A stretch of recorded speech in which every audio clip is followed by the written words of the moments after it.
l'Europe aujourd'hui ne se rend pas compte de l'acte d'agression que Trump vient de faire. C'est un acte d'agression économique.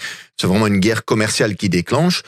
Il faut peser vraiment l'importance de cet acte-là. Et en Union européenne, moi, je ne vois pas Madame van der Leyen ou d'autres prendre la mesure de la gravité de cette attaque des États-Unis. Ils restent un peu dans leur logiciel d'avant, quoi. Ouais, les États-Unis, c'est nos alliés. Tandis que Trump, il est en train de montrer que cette alliance, c'est pas une alliance basée sur des valeurs. Non, c'est une alliance de je t'écrase parce que c'est moi le boss. Mais ne pas négocier avec Donald Trump, c'est se fermer la porte des marchés américains pour nos entreprises. Non, c'est ce que Donald Trump est en train de faire. Oui. Donc Donald Trump, il est en train d'imposer des tarifs douaniers, donc des taxes en fait sur tous les produits. Surtaxe. Et donc ce que nous on doit faire, c'est réagir, c'est de voir comment est-ce qu'on peut réagir. La première chose, c'est de voir que les États-Unis, ce n'est plus le centre du monde et que l'Europe surtout n'est plus le centre du monde.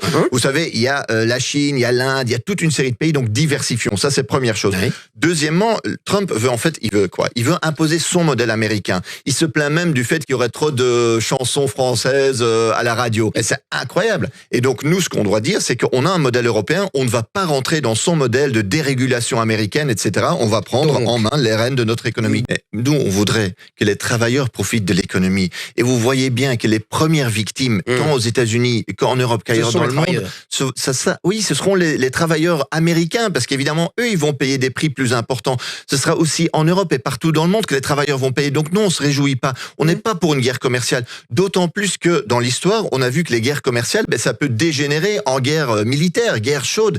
Et ça, faut quand même l'éviter. Et donc nous, ce qu'on dit, c'est que changeons le modèle. Le libre-échange a toujours été fait au service des grandes multinationales. Et maintenant, on a un protectionnisme qui doit servir aussi ces grandes multinationales. Vous savez, c'est deux outils, en fait, de l'économie capitaliste. Ce que nous, on dit, c'est le commerce équitable. Parce que c'est un protectionnisme au service de qui? De Trump et des actionnaires. Et donc, ce que nous disons, c'est qu'il faut ni libre-échange, ni protectionnisme. Il faut un commerce équitable qui soit au service des gens, des travailleurs. Et ça, on peut le faire. Il y a plein de pays dans le monde avec qui on peut faire ce commerce.